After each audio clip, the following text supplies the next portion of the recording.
pain, life, power. Hi everyone, I'm Sandrine and welcome to a new Teen Wolf review. This week's episode was called The Beast of Beacon Hills.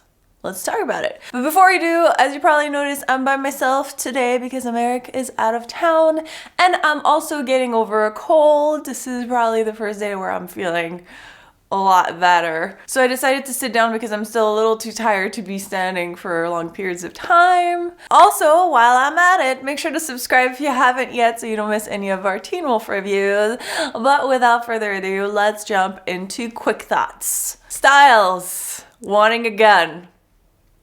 Probably shouldn't have one, as Bryn clearly demonstrated by just handing him the gun, you know.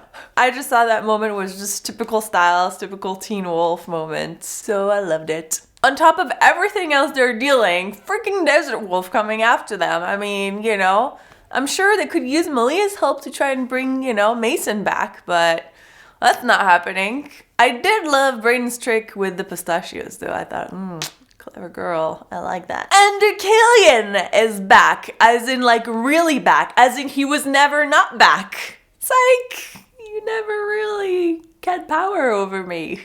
I was just pretending. And, you know, I always kind of thought, like, what are they putting in that mixtures to keep him so, like, contained? You know, I was always like, wow, because Deucalion is kind of powerful. So I'm kind of happy to know that they never really subdued him. He was just like, I was building trust, guys. Building trust. Which also means that once they're done dealing with the beast, then they gotta deal with Deucalion. So yeah, no rest for the wicked. Theo is also taking cues from Deucalion now by killing Josh. And, you know, getting his power. I don't know why Tracy's still staying with him though. Because knowing Theo, wouldn't you think that he would kill you next? I mean, he's gonna kill you. Unless he dies first. But if not, he'll kill you. Kira is on a quest to get her sword back and the fox under control. But it comes at a price. And I am kind of worried to find out what the price is. So, you know. They probably won't tell her. You know, they'll just be like, it's coming at some point. And now we can move on to the Beast / Mason. Holy crap, it really is Mason. If you watched our review from last week, Americ was kind of suspicious of it being Mason, and so was I actually. When I watched the episode, I thought, is it Mason though? It seems almost too obvious because I guess we guessed it right a few weeks ago, and I'm never get it right. So I was like, it can't be Mason. I'm never right about those things, but it is. So we were totally right.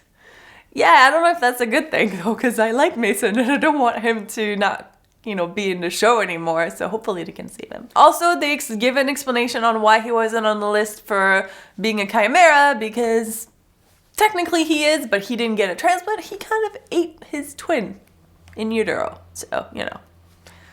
That's another way of getting 2 DNA sets. Unfortunately, it looks like it's not Mason anymore, though, because the beast remembered. It remembered who it was. Sébastien Vallet. And that's not good, because it literally took over Mason's body, like it's not Mason anymore. So, but it does sound like, according to the Argent, there might be a way to save him, but they haven't told them yet, so I'm guessing maybe they'll come into the next episode. And also they need to find the pike to kill the beast, which maybe Lydia will use, because they kind of made a parallel between the maid and Lydia and how she might be able to defeat it, so who knows. But more importantly, the Dread Doctors are dead. How did that happen? I don't think that was their plan. Somehow, I doubt that they were like, let's create a beast who can kill us. Yeah. So the beast remembered. On the other hand, it killed you. So, you know, yeah, perfect beast. Woo! Which also makes me think that it's definitely gonna take everyone's help to defeat it. Parrish, the Argent, Lydia, Malia, Scott, Liam, Styles, everyone. Because if the beast can kill the Dread Doctors, it's pretty damn powerful, is all I'm saying. I want to finish by talking about the Dread Doctors because I feel like they're dead now, but I'm still not sure I understand what they were, why they were creating the beast, the whole thing surrounding them. So we got a little more information about their creation in this episode, and also how they survived for so long using the soldier guy that they had in a tank. But still doesn't really explain how they were moving so fast. I'm guessing it probably has to do with electromagnetic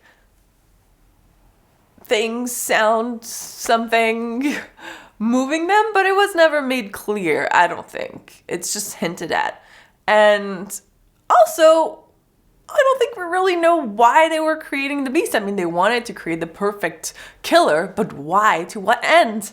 And did they think the beast was gonna kill them? Because the Lost Doctor seemed to be like, wow, it really is a success, as the beast was killing the other doctors. So now I'm like, so you're happy that it's killing you? I'm confused. So I don't know if we'll ever get an answer, but I'd love to get one. I still would like to read the book from the Dread Doctor, like that Dread Doctor book. Still would love it if, you know, that existed somewhere, because I would read it. And that's pretty much all I have for this episode. We finally know who the beast is, and next week will be the final episode out of the season. Oh, we're already getting to the end, so I'm guessing it's going to be all about defeating the beast and hopefully saving Mason, and probably setting us up for maybe next season, or who knows. And hopefully we can get rid of Theo. I'm sure Americ would be really happy if we got rid of Theo. So those were all my thoughts. But of course, I would love to hear what you thought of the episode. Are you still curious about the Dread Doctors like me? Are you worried about Mason? Let me know in the comments. I hope you enjoyed this video. If you did, make sure to give it a thumbs up. We always appreciate it. Thank you guys so much for watching, and I'll see you soon. Bye. Who's more annoying, like the Desert Wolf or Theo? You know, I think I would actually rather they get rid of the Desert Wolf than Theo. She just irritates me. Going after Malia, I'm just like, but she's your daughter. And you're just annoying, and just get rid of her.